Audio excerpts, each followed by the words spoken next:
I'm going to share something they don't want you to know. You can still do Parasite search engine optimization with medium.com. It's harder than it used to be, but it still ranks well. It still works. This is how you do it. This is what it's best for. That's what I got for you on this episode of the show. First of all, I'm not endorsing Black Hat stuff. I have to say that. But I'm going to share what people are doing, what you're seeing out there in search engine optimization land with Parasite search engine optimization and medium.com. Parasite SEO, if you don't know, that means using another platform that has good ranking power to rank your brand on Google for your keywords. Some people use it as a shortcut. Some people use it as anonymity. Some people use it as a hedge in case something happens to their site. There's lots of reasons that people do this. Some people do it to make it look like somebody is recommending their brand when it's really them recommending their brand. There's lots of reasons why this happens. Reddit is a very common place for Parasite SEO right now. I talk about that a lot on this show,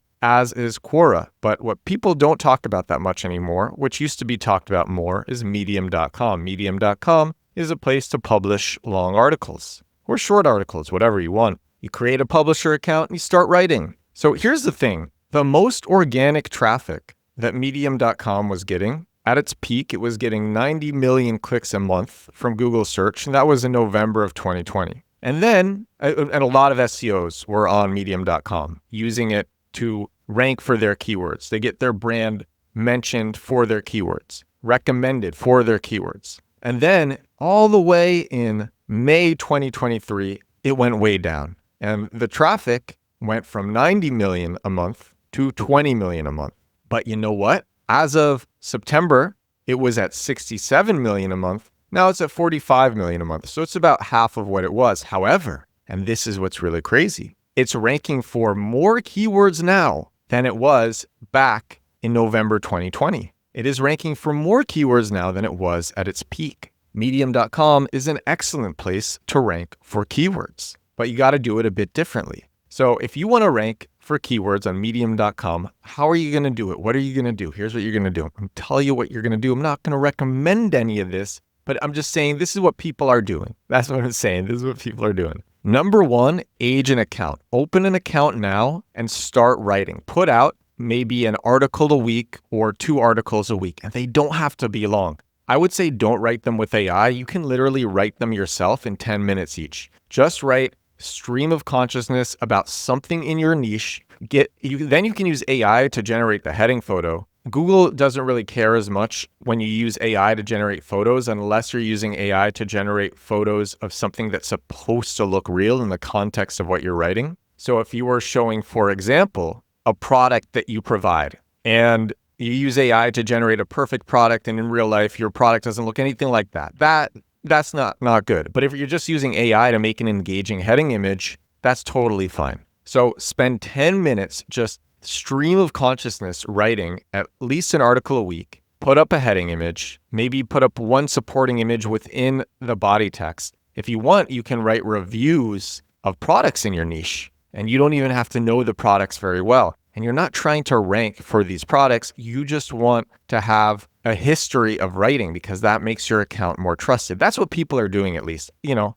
that's what other people are doing. Is they're writing an article or 2 a week to have their account more trusted. You can even write 2 a week or 3 a week. It really doesn't take long. It's 10 minutes writing and then 10 minutes just posting everything. Put in H2s, actually try to make it look like a real article, even though you wrote it with stream of consciousness in 10 minutes. So put in H2 subheadings, have your title, put in a normal meta description and page title. You can do that with medium.com. Have that line break and then the name of your brand. Come up with a brand that represents your niche. If you really want to go hard, make a logo for your brand. You can have ChatGPT generated or something, and then put that logo for your brand in the bottom left corner of all of your heading images. So there's a consistent brand aspect with it. So it actually looks kind of real. This is really what people are doing. And then after posting, let's say for 5 or 6 weeks, it's time to start ranking for your keywords. So then actually start targeting keywords that you want to rank for.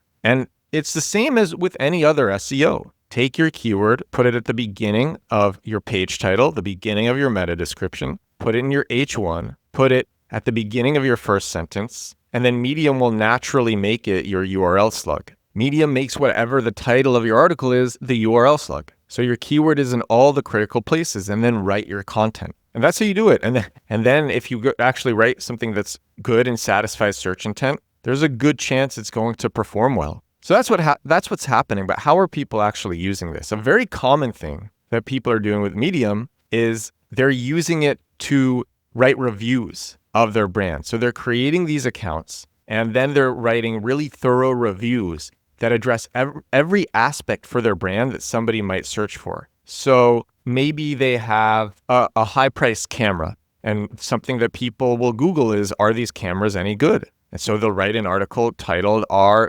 is this camera any good? And they'll put the keywords in the right places. Or, is this camera able to accurately capture low depth of field? They'll write an article for that, or they might just put it in the article that they previously wrote, and they'll have that as an H2. It's actually kind of crazy the amount of keywords that Medium is ranking for. I'm looking at Moz right now for keywords that it's ranking number 1 for. There's so many. This Medium.com people are also using it to target bottom-of-funnel keywords. Bottom-of-funnel keywords, that's super high purchase intent keywords. When somebody is looking for a solution to their problem, but they don't know the brand that's going to satisfy that solution, they're turning to Google, they're searching their problem, hoping that a website wrote copy addressing their problem so that website will show up and recommend its brand to them to satisfy what they're looking to do. It's bottom-of-funnel SEO. I have an entire program on bottom-of-funnel SEO called Compact Keywords. Spent 11 months making it, and it is the most transformative digital marketing program ever. Seriously,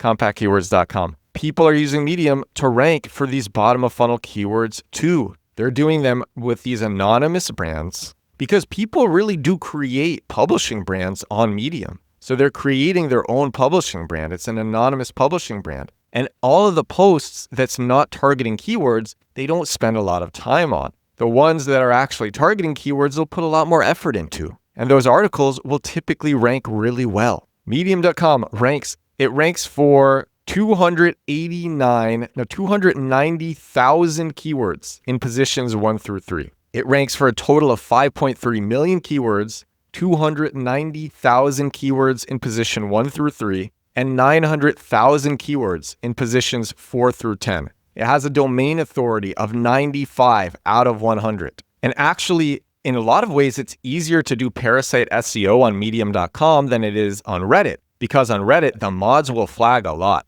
It's getting a lot harder. Mods are getting better. The rules are changing. So it used to be you could write something and then change what you wrote a few days later when the mods are asleep and no one's going to notice. And you can't really do that anymore on many subreddits. Medium.com, you just write an article targeting your keywords and then you publish it, and that's it. So this is what people are doing. This is what's happening out there. I think it's important to know about this in digital marketing. It's Medium.com, a very effective medium for Parasite SEO. It's still happening. It's not to the extent that it is, and it's not with the same keywords that it was previously being used with. You're not seeing a lot of these best of lists, for example. But for high purchase intent keywords, you'll see that. For reviews, if the companies want to write the reviews themselves and rank for all these things that people are searching for, looking to see if their brand is any good, they are writing these articles on Medium.com. It is crazy. And you can see it. You can see that they are ranking for, okay, so I didn't actually share this stat. This is the last stat that I'm going to share. In November 2020, they were ranking for 1.3 million keywords in top 3. And SEMrush also, and Moz. I use Moz more because Moz is actually better for getting results. And lots of tools, they'll have different numbers for the same analytics. So for example, actually, Moz has 290,000 keywords in positions 1 through 3, whereas SEMrush for Medium.com has 589,000 keywords in positions 1 through 3 on Medium. So if we're looking at SEMrush now, at its peak, it had 1.3 million keywords in positions 1 through 3 on Google. And then in August of last year, 2024, it had 800,000 in positions 1 through 3, and now it's at 589,000 in positions 1 through 3. You could average out what Moz and SEMrush gives. Either way, it's a ton. The reason, by the way, that I like Moz more for getting results is it has this very useful tool called the Moz on page grader. And so it tests your pages to see how well optimized it is for a keyword. And then it shows these scores in the SERP, in the search engine results page. So you can see how well optimized all the pages in a search engine results page are for the keyword. And it's really easy to tell when you look at this if a SERP is available for you to conquer, for you to get in there,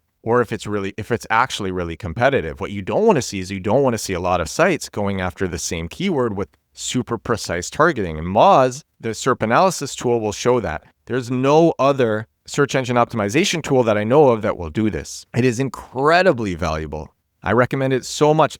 If you want to learn more, it is a huge part of compact keywords. And seriously, compact keywords. A friend used compact keywords, the compact keywords method, to, in 2 days of work, generate $3 million of ARR for his fintech client.